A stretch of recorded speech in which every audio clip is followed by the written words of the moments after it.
Hello students, welcome to YouTube channel physics quantum classes. इस वीडियो में मैं Abhay Kumar NCERT text book के chapter 9 ray optics and optical instruments का प्रॉब्लम्स 9.35 से 9.37 तक सॉल्व करूंगा, जो कि astronomical telescope, that is refracting telescope, तथा Cassegrain telescope, that is reflecting telescope पर बेस्ड होगा। तथा लास्ट प्रॉब्लम मिरर के रोटेशन पर है। जब लाइट के डायरेक्शन को, इंसिडेंट लाइट के डायरेक्शन को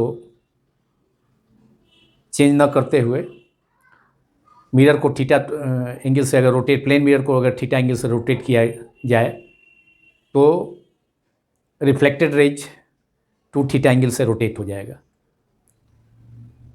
जैसा कि मूविंग कॉइल गैल्वेनोमीटर में लैंप तथा स्केल अरेंजमेंट में कॉइल का डिफ्लेक्शन या मिरर का डिफ्लेक्शन मेजर करने के लिए किया जाता है। This is part 19 of chapter 9 ray optics and optical instruments of class 12 physics. Starting from problem number 9.35, which is related to problem number 9.34 a, which has been already solved by me in previous videos.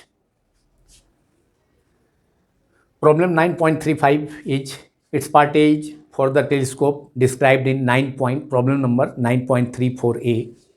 What is the separation between the objective lens and the eyepiece?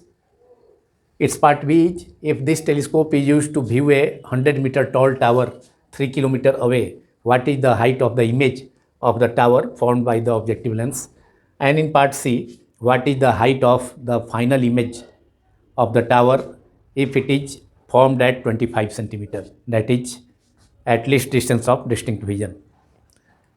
In part A of problem 9.34a NCERT text problem, it was given that focal length of the objective of the astronomical telescope is 140 cm and focal length of the eyepiece is 5 cm. तो इस data का use कर अब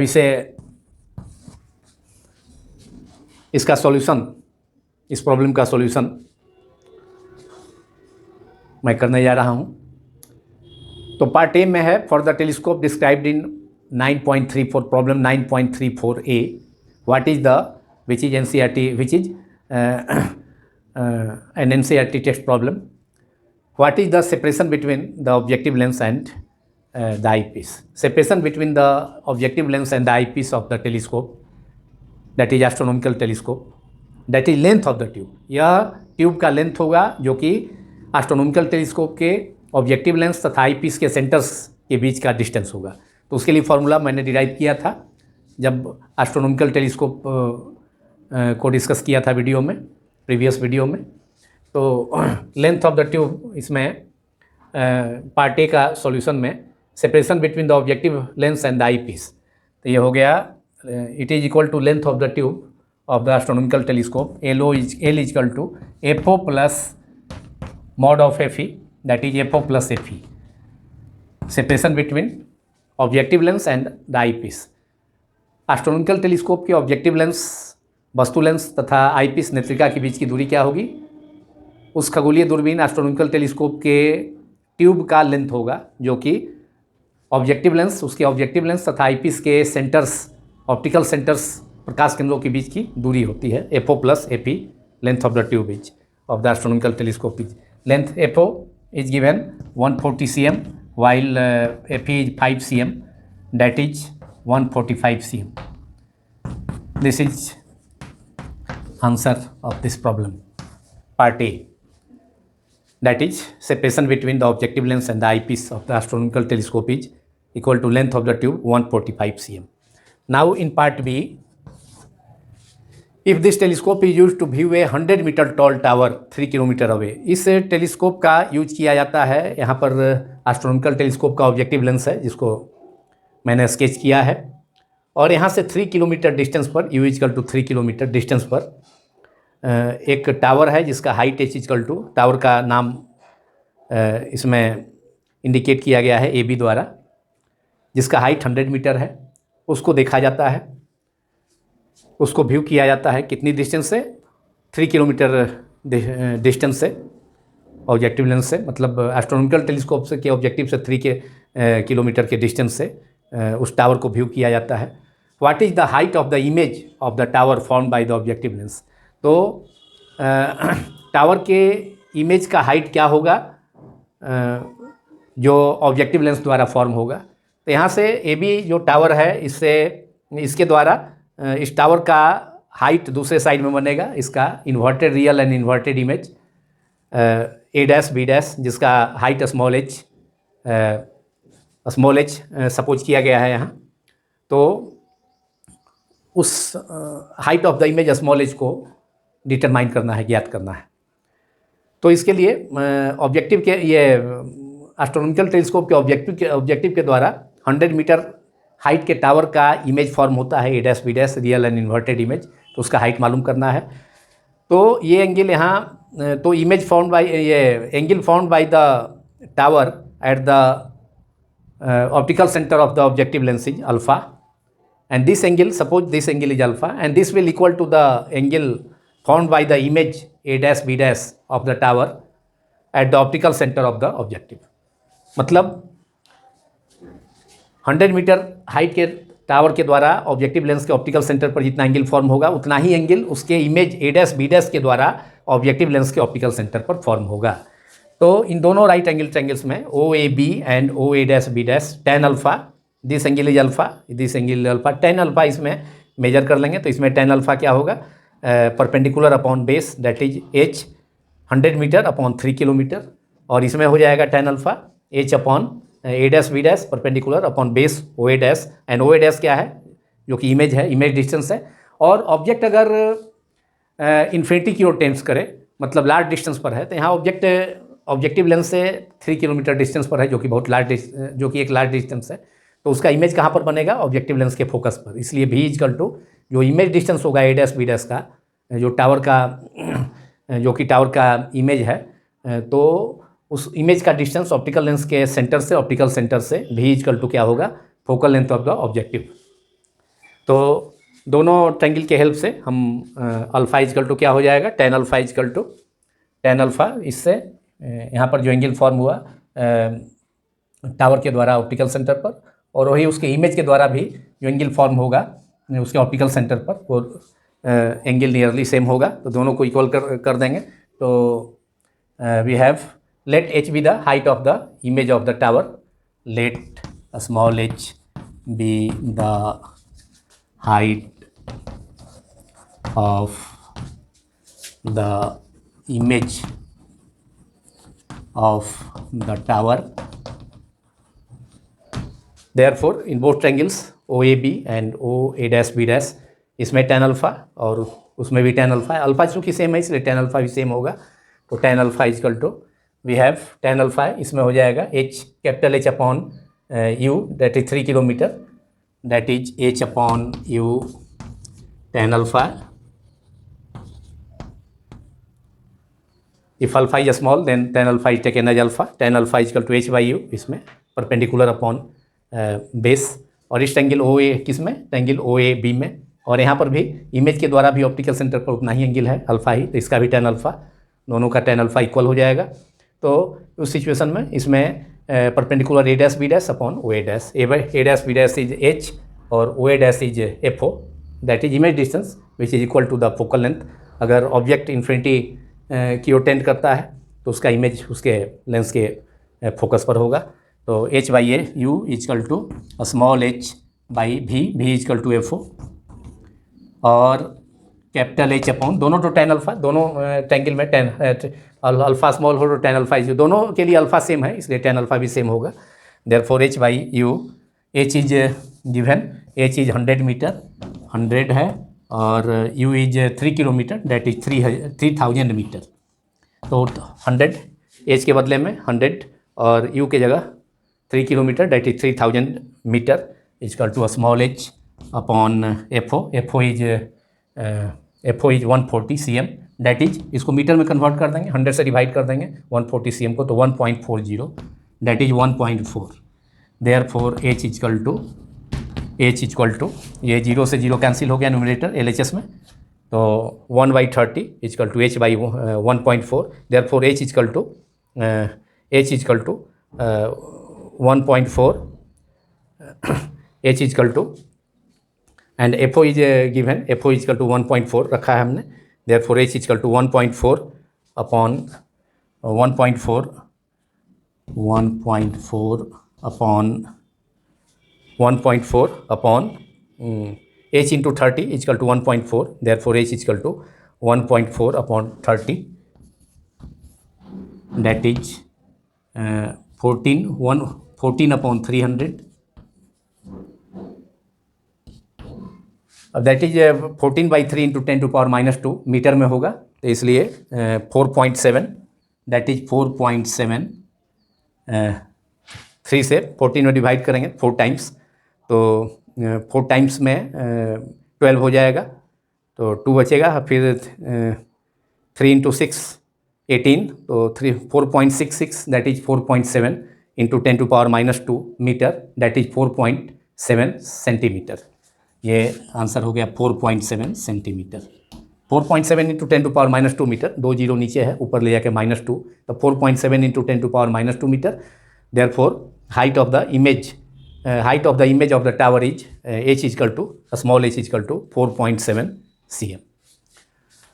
अब last में part C को discuss करना है। तो what is the height of the final image of the tower if it is formed at 20 centimetre, that is at least distance of distinct vision.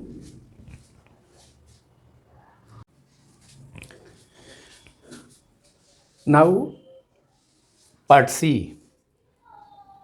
of this problem 9.35 of NCERT textbook, which is what is the height of the final image of the tower if it is formed at 25 cm। तो इसके लिए angular magnification produced by the eyepiece of the telescope, which is simply the angular magnification of simple microscope, which is 1 + d/fe। जब final image कहाँ form होता है 25 cm पर, तो हमें एस्ट्रोनॉमिकल टेलीस्कोप के आईपीस का एंगुलर मैग्निफिकेशन का फॉर्मूला यूज करना होगा, कोणीय आवर्धन का या आवर्धन क्षमता का मैग्नीफाइंग पावर का फॉर्मूला यूज करना होगा। तो solution of part C is angular magnification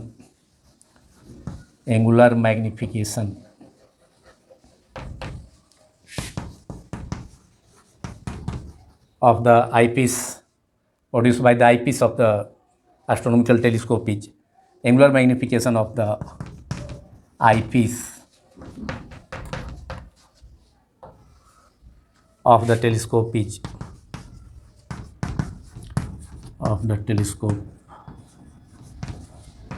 is m equals to 1 + d/f, 1 plus ये फार्मूला 1 + d/f एंगुलर मैग्निफिकेशन का आईपीस के लिए, एस्ट्रोनॉमिकल का आईपीस का के द्वारा मैग्निफिकेशन जो प्रोड्यूस होगा उसका, जो कि सिंपल माइक्रोस्कोप का एंगुलर मैग्निफिकेशन का फार्मूला, जिसमें एक कॉन्वेक्स लेंस यूज होता है।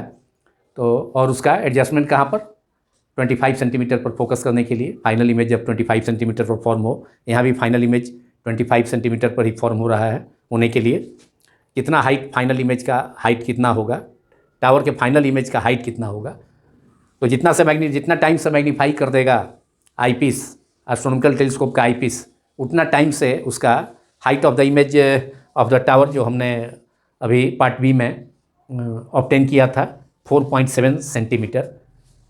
तो मैग्नीफिकेशन का जितना वैल्यू आ जाएगा आई पीस का, तो उतना टाइम से इमेज का हाइट जो A dash B dash equal to small H suppose किया गया था, तो 4.7 सेंटीमीटर उसका हाइट है, इमेज का हाइट, जो ऑब्जेक्टिव के द्वारा जो थी, ऑब्जेक्टिव के द्वारा टेलीस्कोप के ऑब्जेक्टिव के द्वारा जो ये टावर का हाइट है उसका इमेज फॉर्म हुआ है। तो एंगुलर मैग्नीफिकेशन जितना आईपीस का होगा उतना टाइम से उसका जो इमेज है, height of the image of the tower form by the objective lens, उतना टाइम से बढ़ जाएगा, मैग्नीफाइड हो जाएगा, उतना टाइम से मल्टीप्लाई हो जाएगा। तो 1 + d 25 cm and f equal to focal length of the eyepiece is f equal to 5 cm, that is 1 + d/fe। यहाँ focal length of the eyepiece के लिए सिंबल यूज किया जाता है fe। तो दैट इज 5 से 25 कैंसिल हो गया, 5 times, that is angular magnification of the eyepiece is 1 + 5 that is 6। Therefore final image, what is the height of the final image of the tower? तो height of the अब 6 times से magnify हो जाएगा। जो objective lens से help से जो image form हुआ है ए डैश बी डैश, जिसको सपोज किया गया है एच स्मॉल एच, और किसका इमेज है? 100 मीटर का हाइट का टावर है, उसका इमेज है। तो उसका फिर आईपीस का चूँकि मैग्नीफिकेशन एंगुलर मैग्नीफिकेशन 6 है, तो 6 टाइम्स से मैग्नीफाई हो जाएगा, 6 टाइम्स से मल्टीप्लाई हो जाएगा। तो height, therefore height of the final image जो अंतिम इमेज है, प्रतिबिंब है, जो फॉर्म होगा टेलीस्कोप के आईपीस के द्वारा, तो final image of the tower जब यह 25 सेंटीमीटर पर फॉर्म होगा, तो ये कितना टाइम हो जाएगा? कितना टाइम्स हो जाएगा? 6 टाइम, जो 6 टाइम इंटू एच हो जाएगा। ऑब्जेक्टिव से जो इमेज फॉर्म हुआ है, ऑब्जेक्टिव के द्वारा जो इमेज फॉर्म हुआ है टावर का हाइट 100 मीटर टावर के हाइट का जो इमेज फॉर्म हुआ है ए डैश बी डैश, जो ऑब्जेक्टिव लेंस से फॉर्म हुआ है, तो उसका 6 टाइम्स जब आईपीस का एंगुलर मैग्नीफिकेशन जब 25 सेंटीमीटर पर इमेज फॉर्म होगा, फाइनल इमेज आईपीस से, या आईपीस के पास चूँकि आई होता है, तो आई से या आईपीस से जो इमेज फॉर्म होगा 25 सेंटीमीटर डिस्टेंस पर आई से, तो 6 टाइम्स से मैग्नीफाइड हो जाएगा। तो 6 इंटू एच, और एच इज 6 इंटू 4.7 cm, और इसको मल्टीप्लाई कर देंगे, 4.7 multiplied by 6, 7 into 6 42, reminder 4, 6 into 4 24 plus 4 that is 28.2 cm, that is objective lens के द्वारा जो इमेज फॉर्म हुआ है ऑब्जेक्टिव टावर की हाइट का इमेज, उसका हाइट है 4.7 cm, और जब उस टेलीस्कोप के आईपीस के द्वारा फिर से एक बार एंगुलर मैग्नीफिकेशन, तो फिर से जो फाइनल इमेज फॉर्म होगा, तो फिर और भी मैग्नीफाइड हो जाएगा 6 टाइम से, क्योंकि जितना इसका एंगुलर मैग्नीफिकेशन उतना टाइम से। तो that is 6 into 4.7 cm, that is final image का जो हाइट होगा वह 28.2 cm, that is 6 into 4.7 cm, that is 20 equals to 28.2 cm answer.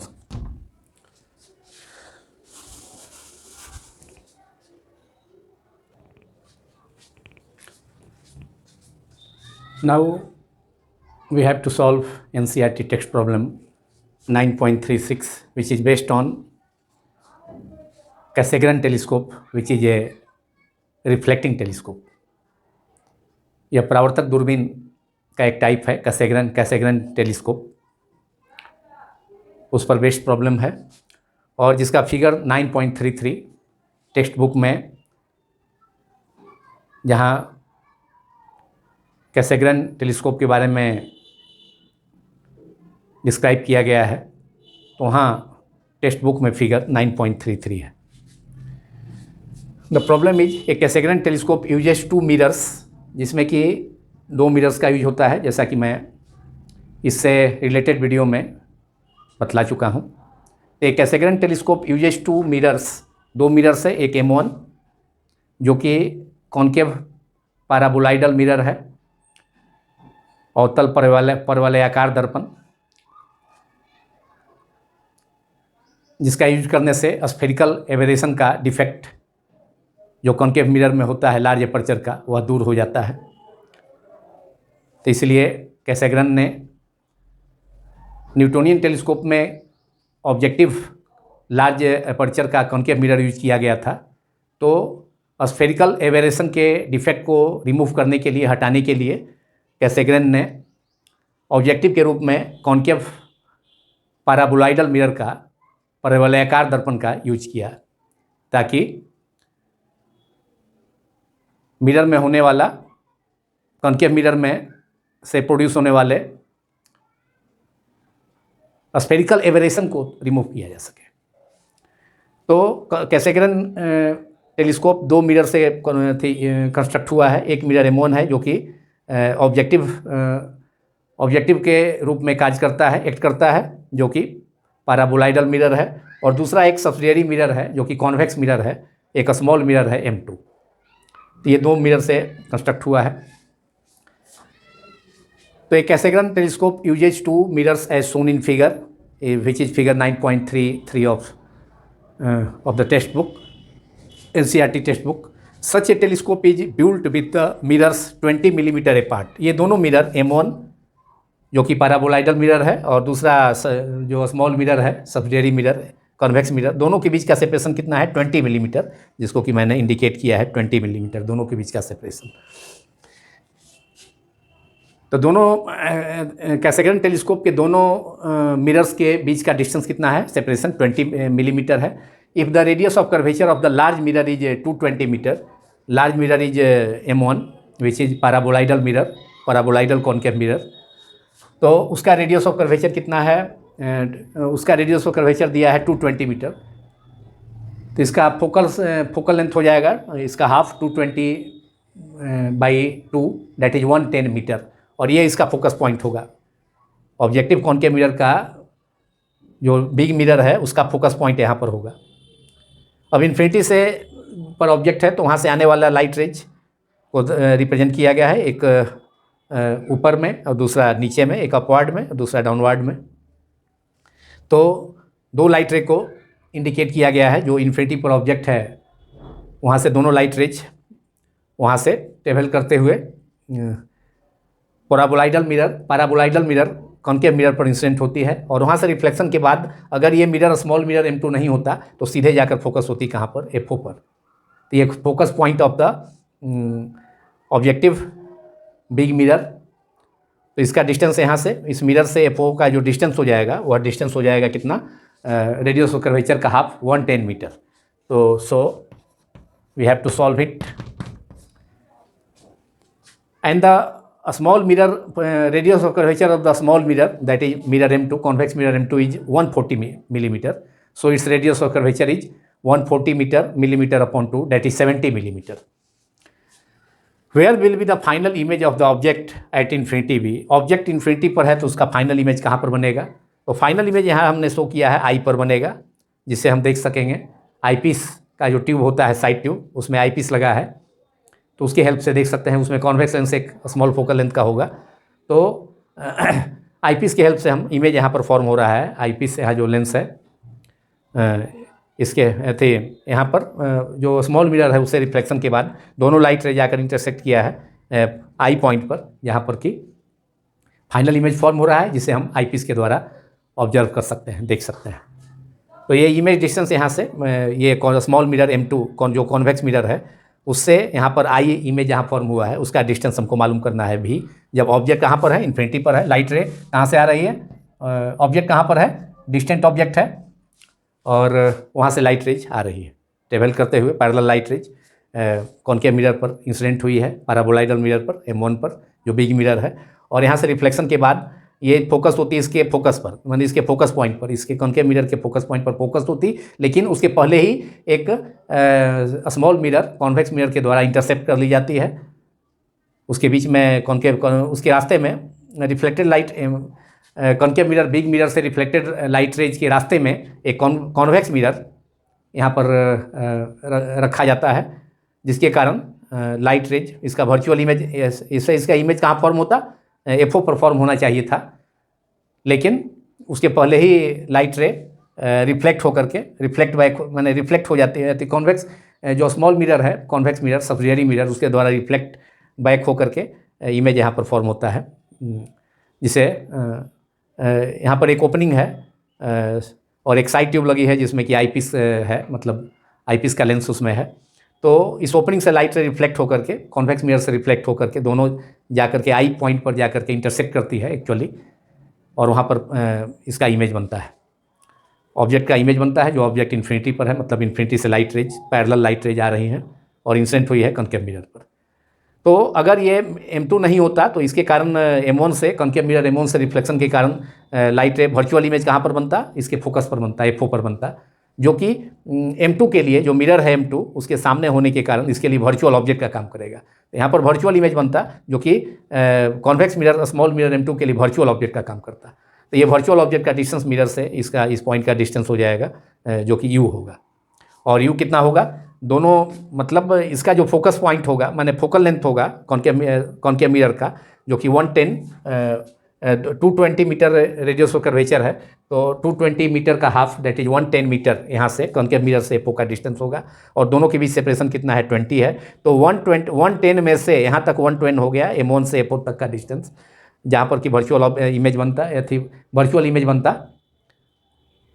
अगर M2 नहीं होता तो यहाँ पर इसको पीछे की ओर प्रोड्यूस करने पर यहाँ पर इसका वर्चुअल इमेज बनेगा, जो कि ऑब्जेक्ट M2, जो मिरर M2 के लिए, small mirror M2, convex mirror M2 के लिए वर्चुअल ऑब्जेक्ट का वर्क करेगा। तो इसका जो ऑब्जेक्ट कॉन्वेक्स मिरर से इसका जो डिस्टेंस होगा इस पॉइंट FO का, वह जहाँ पर कि वर्चुअल इमेज बनेगा कॉन्केव मिरर से रिफ्लेक्शन के कारण, तो उसका डिस्टेंस क्या होगा कि कॉन्केव मिरर से FO का डिस्टेंस जो है, फोकस पॉइंट 110 मीटर, और दोनों के बीच का सेपरेशन 20 मिलीमीटर है। दोनों मिरर्स, कैसेग्रेन टेलीस्कोप के दोनों मिरर्स के बीच का डिस्टेंस 20 मिलीमीटर है। तो 110 मिलीमीटर से 110 मिलीमीटर से 20 मिलीमीटर माइनस कर देंगे हम, तो ये जो U होगा, जो वर्चुअल कॉन्वेक्स मिरर के लिए जो वर्चुअल ऑब्जेक्ट होगा, जहाँ पर FO पर जहाँ पर वर्चुअल इमेज बनता कॉन्केव मिरर से रिफ्लेक्शन के कारण, तो वह मिरर M2 के लिए, कॉन्वेक्स मिरर M2 के लिए वर्चुअल ऑब्जेक्ट का काम करेगा। तो वर्चुअल ऑब्जेक्ट का डिस्टेंस हमको कितना हो जाएगा, U = 110 millimetre minus 20 millimetre, that is 90 millimetre. तो यहाँ पर जो focal length of the concave big lens है, कॉन्केव मिरर है, जो कि बिग मिरर है, पैराबोलाइडल मिरर, तो इसका हो जाएगा रेडियस ऑफ कर्वेचर है 220 मीटर। तो radius of curvature 220 millimetre upon 2, that is 110 millimetre.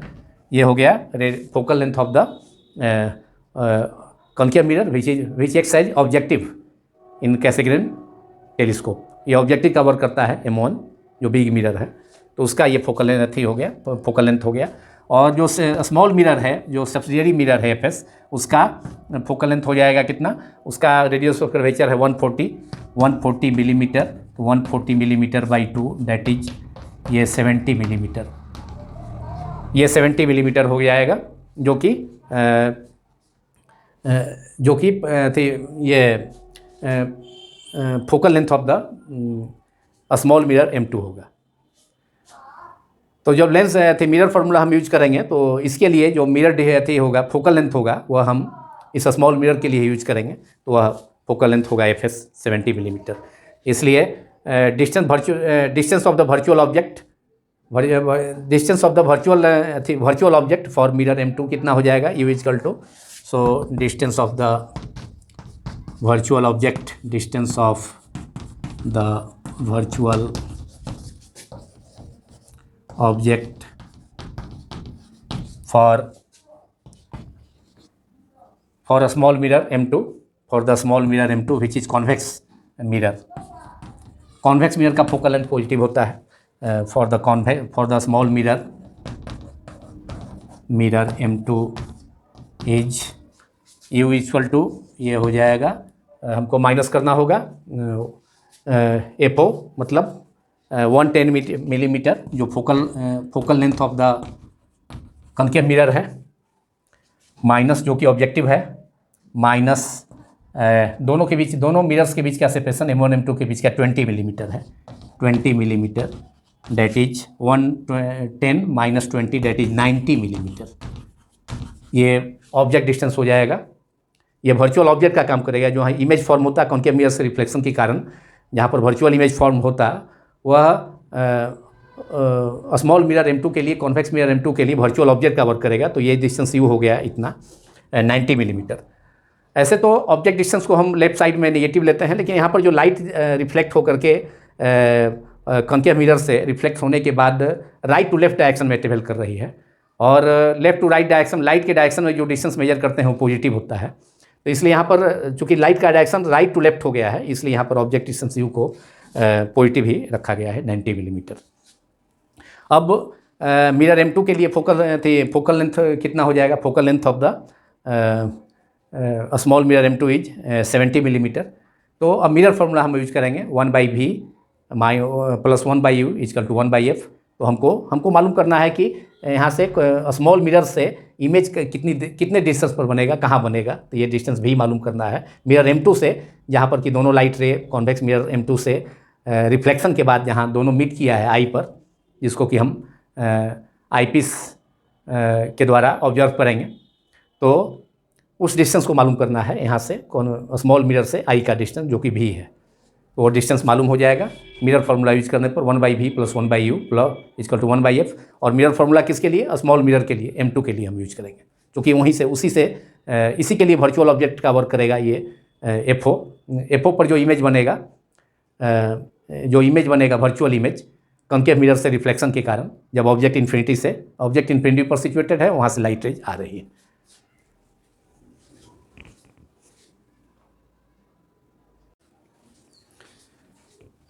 Now using mirror formula for a small mirror M2 of the Cassegrain telescope. So write down using mirror formula for a small mirror M2. For M2 we have 1/v, जो image distance है मालूम करना है हमें। Small mirror M2 से convex mirror M2 से image का distance यहाँ आई पर फॉर्म हुआ है इमेज, दोनों लाइट रेज के कॉन्वेक्स मिरर से रिफ्लेक्शन के बाद दोनों लाइट रेज यहाँ मीट किया है, उसका डिस्टेंस कॉन्वेक्स मिरर से वो मालूम करना है। जब ऑब्जेक्ट इन्फिनिटी पर है, मतलब इन्फिनिटी से light rays, parallel light raise आकर के कॉन्केव मिरर, मतलब ऑब्जेक्टिव जो बिग मिरर है या पैराबोलाइडल मिरर है कैसेग्रेन टेलीस्कोप का, उस पर इंसिडेंट हो रही है। तो 1/v using mirror formula for small mirror M2, 1/v plus 1/u is equal to 1/fs। fs is the focal length of the small mirror और सब्सिडियरी मिरर। देयरफॉर हमें भी मालूम करना है, तो 1/v equals to 1/fs minus 1/u, और focal length of the small mirror M2 which is convex mirror, तो which is focal length of the small mirror is convex mirror fs is fs equal to half of its radius of curvature, that is radius of curvature 140 millimetre था, तो उसका half हो गया 70 millimetre radius focal length of the small mirror. तो fs is 1/70 minus focal length of the convex mirror is positive, and u is also taken here. u is object distance from the small mirror is, that is distance of this point where virtual image is formed after reflection from the concave mirror objective. So this object distance is 90. अब 1/70 minus 1/90 fs तथा u का value put किया गया, और 1/v is equal to LCM हो जाएगा, दोनों का प्रोडक्ट, दोनों डिफरेंट टर्म है, 6300 70 इंटू 90, डेट इज 70 इंटू 90। अब 70 से इसमें डिवाइड करेंगे LCM में, तो 90 बचेगा, और 90 में 1 से मल्टीप्लाई करेंगे, डेट इज 90 माइनस, अब 90 में से डिवाइड करेंगे इसमें, इस LCM में, तो 70 बचेगा, और 70 multiplied by 1 that is 70। 90 minus 70 is 20 by 9 into 7 that is 63। LCM is 6300, 0 से 0 कैंसिल हो गया, और 2 से डिवाइड करेंगे 630 को, तो 315। तो 1/v is equal to 1/315, therefore v equals to image distance is equal to 315 millimetre, 315 mm, और कहाँ? From from right side, from right of the convex mirror, a small mirror M2.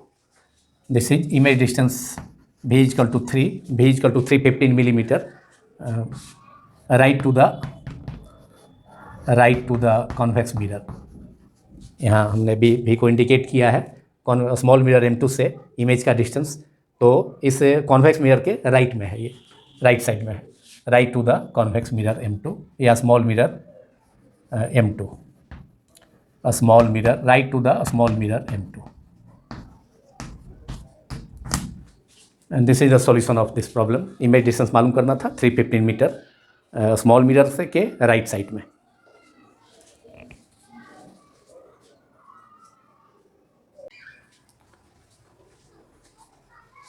Now problem number 9.37, which is also the last problem of this part 19. The problem is light incident normally on a plane mirror attached to a galvanometer coil retraces backward as shown in figure 9.36, which is given in the textbook. A current in the coil produces a deflection of 3.5 degree of the mirror. What is the displacement of the reflected spot of light on a screen placed 1.5 meter placed 1.5 metre away, और इसमें tan 7 degree का use होगा जिसका value 0.1228. ये mainly lamp and scale arrangement moving coil galvanometer में small current का value major करने के लिए ये एक्सपेरिमेंट किया जाता है मूविंग कॉइल गैल्वेनोमीटर में, जिसका जिक्र भी है. प्लेन मिरर अटैच्ड है ये गैल्वेनोमीटर कॉइल से, और जब लाइट इस पर लाइट सोर्स है, लाइट सोर्स है, यहाँ से लाइट जा कर के नॉर्मली इंसिडेंट होता है प्लेन मिरर M पर, पहले वर्टिकल पोजीशन में है प्लेन मिरर, और लाइट प्लेन मिरर से रिफ्लेक्ट होने के बाद रिट्रेस हो जाता है उसी डायरेक्शन में जब तक मिरर स्टेशनरी रहता है तब तक, जब तक मिरर रेस्ट में रहता है तब तक. और जब इंसिडेंट लाइट के डायरेक्शन को में कोई चेंज नहीं करते हुए, उस डायरेक्शन को कांस्टेंट रखते हुए मिरर को डिफ्लेक्ट किया जाता है 35.5 डिग्री से. इसको मिरर को पहले वर्टिकल पोजीशन मिरर था, अब इसको क्लॉकवाइज डायरेक्शन में 3.5 डिग्री से थीटा एंगल 3.5 डिग्री से डिफ्लेक्ट किया जाता है. तो प्लेन मिरर का प्रॉपर्टी एक है कि अगर इंसिडेंट लाइट के डायरेक्शन को अगर कांस्टेंट रखा चेंज नहीं किया जाए, कांस्टेंट रखा जाए, और मिरर को थीटा एंगल से अगर रोटेट किया जाए प्लेन मिरर को, तो प्लेन मिरर से जो रिफ्लेक्टेड लाइट है वह 2 थीटा एंगल से रिफ्लेक्टेड रे 2 थीटा एंगल से 2 थीटा एंगल से रोटेट हो जाएगा. यदि मिरर को थीटा एंगल से घुमाया तो रोटेट किया जाए, अगर इंसिडेंट लाइट के डायरेक्शन को कांस्टेंट में कोई चेंज नहीं करते हुए, तो रिफ्लेक्टेड लाइट कितना एंगल से रोटेट हो जाएगा. रिफ्लेक्टेड लाइट का जो रोटेशन होगा वो 2 थीटा एंगल से रिफ्लेक्ट हो जाएगा लाइट रे. इंसिडेंट लाइट अब 2 थीटा एंगल से, मिरर जब थीटा एंगल से रोटेट होगा तो यह प्लेन मिरर के द्वारा रिफ्लेक्टेड लाइट जो है कितने एंगल से रोटेट हो जाएगा, 2 थीटा एंगल से. तो 2 थीटा एंगल से रोटेट होने के बाद ये जो स्पॉट है यहाँ पर आ गया, displacement of the reflected spot अब यहाँ आ गया जब मिरर को रोटेट कराया गया 3.5 डिग्री से. तब ऐसे जब मिरर वर्टिकल पोजीशन में था तब लाइट सोर्स एस से प्रोड्यूस होने वाला लाइट रे नॉर्मली इस पर इंसिडेंट किया, तो उसी के लॉन्ग जो इंसिडेंट लाइट का डायरेक्शन है उसी के लॉन्ग रिट्रेस हो रहा है, बैक हो रहा है. लेकिन जब मिरर को थीटा एंगल से रोटेट कराया गया तो प्लेन मिरर के प्रॉपर्टी से जो रिफ्लेक्टेड लाइट है प्लेन मिरर से के द्वारा वह 2 थीटा एंगल से रोटेट हो जाएगा. तो इसलिए 2 थीटा एंगल से रोटेट होकर के यहाँ पर जो रिफ्लेक्टेड लाइट का जो स्पॉट है अभी इस पोजीशन पर आ गया. तो ये लैम्प एंड स्केल अरेंजमेंट में मूविंग कॉइल गैल्वेनोमीटर में करंट के स्मॉल करंट का वैल्यू को मेजर करने के लिए ये एक्सपेरिमेंट किया जाता है, ये एक्सपेरिमेंटल सेटअप किया जाता है. और चूँकि मूविंग कॉइल गैल्वेनोमीटर में करंट डिफ्लेक्शन के प्रोपोर्शनल होता है, तो अगर डिफ्लेक्शन मालूम हो जाएगा, यहाँ से डिफ्लेक्शन यहाँ से मालूम हो सकता है 2 थीटा एंगल से, तो हमें करंट का भी वैल्यू उसी ऑब्टेन हो जाएगा मूविंग कॉइल गैल्वेनोमीटर में फ्लो करने वाला। तो यहाँ पर हम डिफ्लेक्शन हम मेजर कर सकते हैं, कितना से डिफ्लेक्ट हुआ, तो डी से डिस्टेंस से डिफ्लेक्ट हुआ और एंगल कितना है 2 थीटा। तो यहाँ पर tan 2 थीटा यूज कर लेते हैं। यहाँ पर थीटा एंगल से रोटेट किया गया मिरर को, जो मिरर का पोजीशन पहले m था, अब ये मिरर जो है m डैश पोजीशन में चला आया 3.5 डिग्री से रोटेट होने के बाद, कराने के बाद। तो अब इससे जो रिफ्लेक्टेड लाइट होगा मिरर से, वह अब उसी डायरेक्शन में, इंसिडेंट लाइट के डायरेक्शन में ही बैक नहीं होगा, रिट्रेस बैक नहीं होगा, बल्कि 2 थीटा एंगल से रोटेट होकर के इस पोजीशन पर जा कर के स्क्रीन के इस पोजीशन पर जा कर के, जो कि मिरर से कितने डिस्टेंस पर है 1.5, मिरर से 1.5 मीटर डिस्टेंस पर स्क्रीन है। तो स्क्रीन के इस पोजीशन पर जाकर लाइट स्पॉट जा कर के यहाँ पर लाइट स्पॉट जा कर के यहाँ इंसिडेंट होगा लाइट स्पॉट। तो इसका ये displacement of the reflected spot को मालूम करना है। लाइट का जो यहाँ पर आकर के जब जा कर के स्केल के इस पॉइंट पर जा कर के, स्क्रीन के इस पॉइंट पर जा कर के रिफ्लेक्टेड लाइट मीट करेगी, तो इस पोजीशन को मालूम करना है, ये डिफ्लेक्शन मालूम करना है। तो अब इसमें tan 2 थीटा यूज करते हैं इस एंगल में। ये राइट एंगल टेंगल फॉर्म हो रहा है, ये डिस्टेंस d है, तो d is given, d is the distance of the screen from the mirror. What is the displacement of the reflected spot of light on a screen placed 1.5 metre away? यह screen है जो कि mirror से 1.5 metre के distance पर है, तो light का स्पॉट वहाँ पर वहाँ जा कर के मीट करेगा, तो उसका पोजीशन मालूम करना है। तो we have D, capital D मान लेते हैं, मिरर से स्क्रीन का डिस्टेंस कैपिटल डी 1.5 मीटर है। और उसके अलावा tan 2 इस एंगल में, ये राइट एंगल ट्रेंगल अब यहाँ फॉर्म हो रहा है, तो टेंगल में tan 2 theta is equal to tan 2 theta perpendicular, जो कि डी और स्मॉल डी हो जाएगा, जो कि डिस्प्लेसमेंट होगा ओरिजिनल डायरेक्शन ऑफ लाइट से जितना लाइट का स्पॉट शिफ्ट करेगा, जितना डिस्प्लेसमेंट होगा वह डिस्प्लेसमेंट डी है स्क्रीन पर। तो ये डी हो गया परपेंडिकुलर, ये 2 थीटा एंगल के सामने का साइड परपेंडिकुलर अपॉन बेस हो जाएगा distance between capital D, distance between plane mirror and the screen which is even 1.5 metre. अब हमको लाइट स्पॉट का डिस्प्लेसमेंट मालूम करना है उसके ओरिजिनल डायरेक्शन ऑफ लाइट से, जो कि ओरिजिनल डायरेक्शन ऑफ लाइट ये था, ओरिएंटल डायरेक्शन, जो कि मिरर पर परपेंडिकुलरली इंसिडेंट हो रहा है। तो D is equal to capital D into tan 2 theta, और कैपिटल डी कितना है 1.5 metre into tan 2 and theta is equal to 3.5 degree, that is 1.5 into tan 2 into 3.5 that is tan 7 degree. इसलिए tan 7 डिग्री का value हमने यहाँ पर 0.1228 यहाँ पर लिया।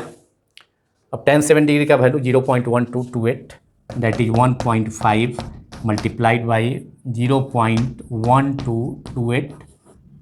अब मल्टीप्लाई कर देंगे 1.28 से 0.1228 में 1.5 से, तो मल्टीप्लाई करने के बाद हमें रिजल्ट मालूम हो जाएगा। देयरफॉर डी हमको मालूम हो गया, डी इंटू tan 2 थीटा। अब हम मल्टीप्लाई कर देंगे 0.1228 मल्टीप्लाइड बाई 1.5। अब इसको मल्टीप्लाई करते हैं, 8 multiplied by 5 40, 0 remainder 4, 5 into 2 10 plus 4 14 remainder 1, 5 into 2 10 plus 1 11 remainder 1, 5 into 1 that is 5 plus remainder 1 6, 8 into 1 8, 2 into 1 2, 2 into 1 2, 1 into 1 1 that is 0, 8 plus 4 12, 2 remainder 1, 2 plus 1 plus remainder 1 3, 4, 6 plus 2 8 1, और dismal है 4 plus 1 5 place पर 1 2 3 4 5 0.18420 multiply करने के बाद 1.5 और tan 7 degree का value 0.1228 multiply करने के बाद हमने ऑब्टेन किया 0.18420 अभी तक मीटर में है, और 2 के बाद 0 हटाया जा सकता है, तो इसे हम लिख सकते हैं, we can write down it 0.1842 metre.